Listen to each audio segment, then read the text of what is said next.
I left New Orleans about a year and a half before Katrina, moved back to to New York, which was my first home away from my true home in Jamaica. And I wanted to get back to New York to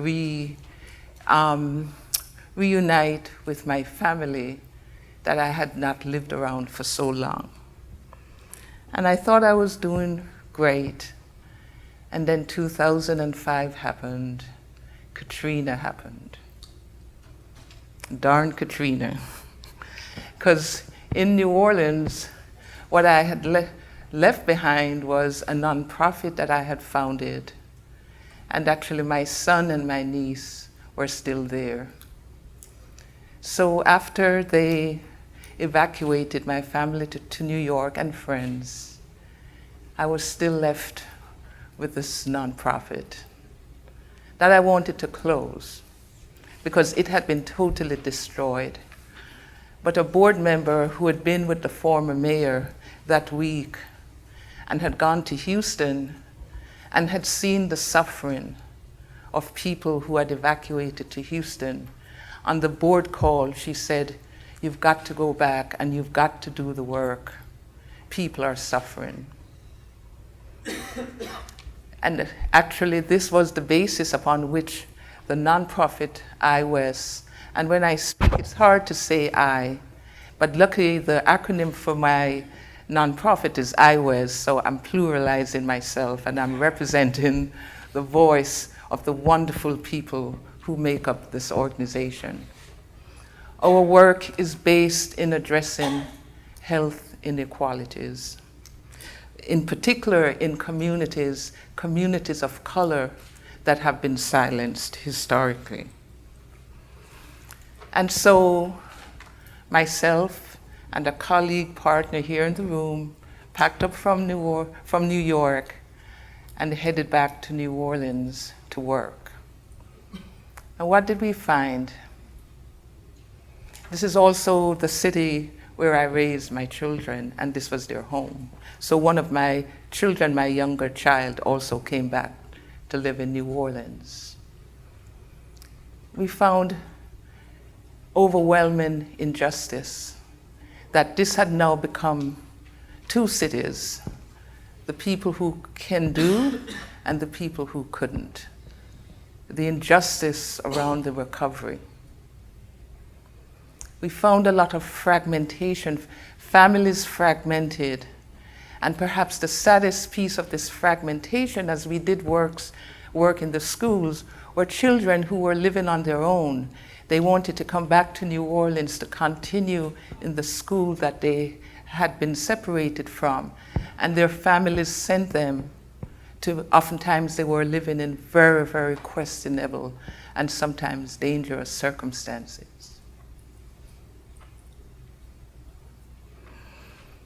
We found pain, extreme traumatic pain, disorientation. People had lost their cities, almost as if their city was being taken away from them. They were told they were refugees, and they were being asked, why would you want to go back there? No respect for the lineage, the ancestry, and the identity of place as being so important to who they were. People were dying at higher rates than before. In fact, there was a study that was done, but I found myself, the last funeral I went to, I said, I cannot go to another funeral. We need to do something about this. And so what we did at IWES was, as been spoken about so eloquently here and demonstrated, we started sitting in circles and collecting stories, giving people a space to tell stories. So that, and we used the ancient practice of wisdom circles, knowing that wisdom was being generated in these circles and that healing could begin. We created red tents where we would create a very beautiful space red flowers aroma, and people could come and begin to learn and begin to feel that they could pamper themselves with wellness. So there was acupuncture, massage, yoga, the things that we oftentimes say we want to get to, but we can't. We began to provide them for the community. And we've continued to do this in different ways. In particular, I was sitting next to someone talking about schools and nonprofits wanting to come into schools and tell them what to do. I hope we're not doing that. We try to sit with the school and say, how can we help you? We have a program, what can we do to assist?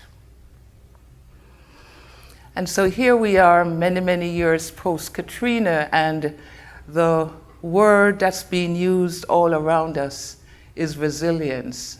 Is the community resilient? Are people resilient? And then there is this little thing that went off in our, kind of in our collective minds in the organization. What is resilience? How can people be resilient in the face of injustice? How can they? We think about New Orleans, where the public school system, someone said education is the core of a community. Our new charter system is one, the schools are such that I, who had sent my children to public school and they excelled tremendously, both finished college in 3 years, that I would never, and I've been in these schools, I would never put my child, in any of my children in those schools, the new public schools in New Orleans. I don't think anyone here would.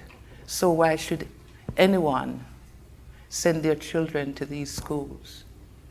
There are very few places for young people to congregate and have fun and recreate.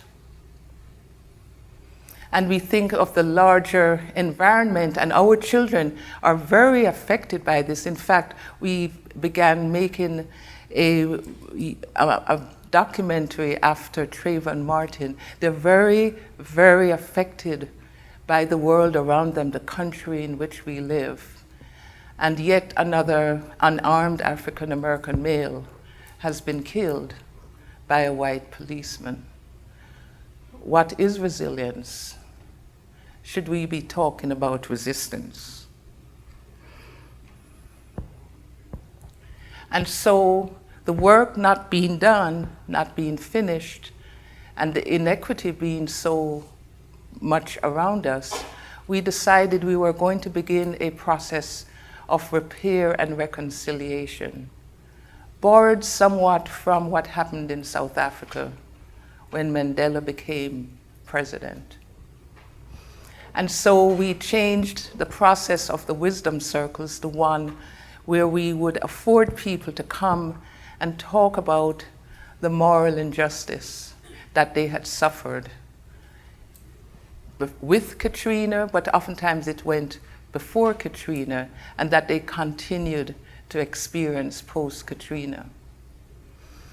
And in so doing, we've been trying to afford people the opportunity to have some kind of what we called psychological reparation, because we know they're not going to get much material. When they were given the little $2,000, and some people chose to buy a Gucci purse in their state of acute trauma, they were so criticized and villainized. So we've tried to create a space for psychological reparation. And people have come and people have spoken to their pain. It's still alive for them 9-10 years post the disaster. And we've also tried, through our work in the schools, to push that young people's traumas need to be recognized. That what we're seeing in New Orleans, not bad children, they're sad. They're sad and they're mad, but they're not bad. and if we offer them the kind of services that would heal their trauma, they perhaps could do what it is they're here to do, which is become full citizens. And as we think about this issue of resilience, as much as we've tried to, the more we try to work and look at this issue of resilience in the face of injustice and inequities, the more questions arise. And so we don't have the easy definition that oftentimes is put forward, which is that of people bouncing forward. Because the question for us is, how do you bounce forward when there's very little that you're bouncing from? When you're almost in a state of empty and there's wear and tear. And so we think about resilience as a process, and we're humbled by the stories that we hear. A young lady who was in one of the circles, she's now 17. She was 7 during Katrina, and she went to the Superdome. Her family couldn't afford, they didn't have a car. They couldn't afford to leave. And so they were taken to the Superdome. And she was 7 at the time. And she said that she kept hearing stories of a couple 7-year-old girls who had been sexually who were raped, and one of whom was killed. And she kept thinking that perhaps she too was going to have the same experience. And so Katrina ended, the family eventually got back to New Orleans a year later. And in school, she's having problems with memory, she's feeling overwhelmed, she's sad. What she gets from the mental health system, one that I know well because I used to run it before Katrina, she gets diagnosed with a conduct disorder, she gets put on medications, but it doesn't work for her. And so she thinks that mental health services are terrible, she doesn't want that. And it was only in conversation with me years later that she learned that she was suffering from PTSD, and finally began to feel that maybe there was some hope, that maybe she could engage in a process of healing. But one thing she did say, and I will close, she said that, I have never heard a white person in New Orleans say that they went to the Superdome or they were stuck on I-10. I've never heard that. And as one of the gurus of resilience said, that if we want good outcomes around resilience, perhaps what we should try to do is to change the forces that are keeping people hurt, that are preventing them from bouncing back. We should change those systems, those processes, rather than ask people to change themselves, to develop the capacity for change. And so I ask you, as we struggle at the community level in our work that has been supported by Samueli, as we try to think about community resilience, population-based resilience, what do we do with the individuals who make up the population, who are hurting, who are in pain?